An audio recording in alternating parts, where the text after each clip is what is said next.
Friday is World Tourism Day, a United Nations day of observance that aims to underscore the importance of tourism on a global scale. This year, the event is being hosted by Georgia, and we can go now to Tbilisi, where Natalia Bayona, Executive Director of the World Tourism Organization, is standing by. Natalie, the theme of World Tourism Day this year is tourism as an instrument for peace. At a time where we have high-profile wars raging in different parts of the world, how important is the role of tourism? Good morning to everyone, and of course, happy World Tourism Day. I have to say that in the UN, we have more than 65 conflicts today that are opened. So in times of geopolitical tension, today more than ever, we need an economic sector that understands about culture, about openness, about human beings, because at the end of the day, tourism is the most human economic sector. Today, we are celebrating World Tourism Day with ministers from all around the world. And of course, starting from one of the ministers that has been reporter of war in the past, from Guatemala to high-level political discussions to, of course, launching investments in tourism and promoting how this sector can help this mutual understanding that we need more than ever all around the globe. And the idea that facilitating encounters between different peoples through tourism, that it might prevent conflict, that seems very logical. But international tourism has been with us for a few hundred years now, and not on the same scale as today, but it has failed to prevent conflicts such as the Napoleonic Wars, the Franco-Prussian War, or two world wars, and even the Yugoslavian wars of the 1990s took place between people who used to holiday together on the Dalmatian coast. So what would you say to this? I have to say that today, more than ever, the world is more open, and tourism is the most open sector. And through cultural tourism, education tourism, at the end of the day, when you do tourism, you're educating yourself. The more you travel, the more open and the more empathy you have with the differences. I have been in more than 100 countries, and of course, to me, the world is one and humanity is one. So we have two main challenges here, or three maybe. First of all, geopolitical tensions. Second of all, humanity, what we are going to do to preserve and to give a sustainable future to everyone, and the use of technology.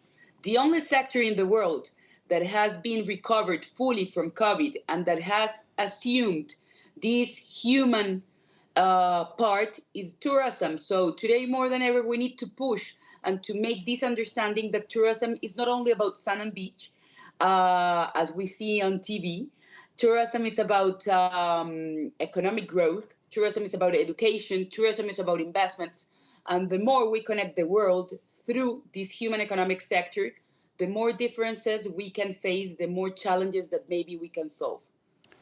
The World Tourism Organization's website says countries with a more open and sustainable tourism sector tend to be more peaceful. But many of these countries are richer in the developed world. What more is being done to help poorer countries in, say, what we call the Global South, help develop successful tourism industries? I have to say that if we see the world, of course, it's absolutely right that today more than ever, the top countries in the world when it comes to tourism in the order are France, Spain, US, China. But at the end of the day, if you localize the small islands, for example, more than 50% of the GDP of the small island states are accounted thanks to tourism. So cruises, air transportation, at the end of the day, tourism evolves, and tourism helps more than 100 subsectors of the economy.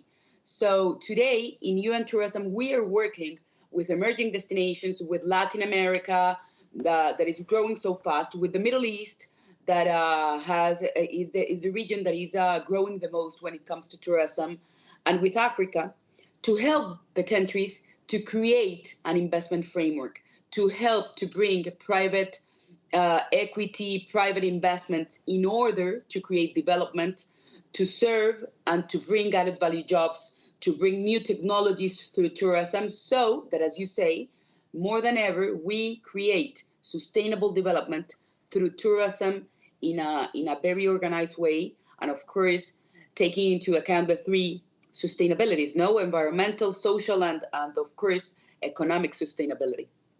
The World Tourism Organization says that tourism aids post-conflict recovery.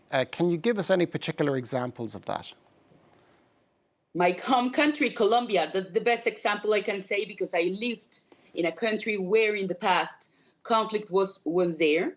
And today, more than ever, Colombia is booming after the peace process was signed and after a state policy strategy of 16 years working in tourism. Today, tourism is the most important non-traditional sector.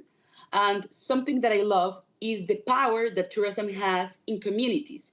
After post-conflict, women from all around the country has been creating their own SMEs through designs, crafts, education. And today, thanks to the power of tourism, the services sector is exporting more than ever in Colombia. Colombia is the second country that grows the most in Latin America, the second country that receives more foreign direct investment in Latin America when it comes to tourism.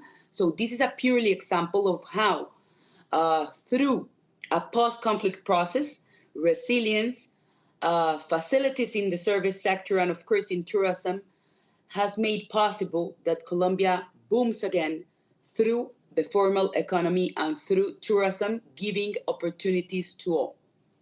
Thank you very much for that, Natalia Bayona, who is the Executive Director of the World Tourism Organization.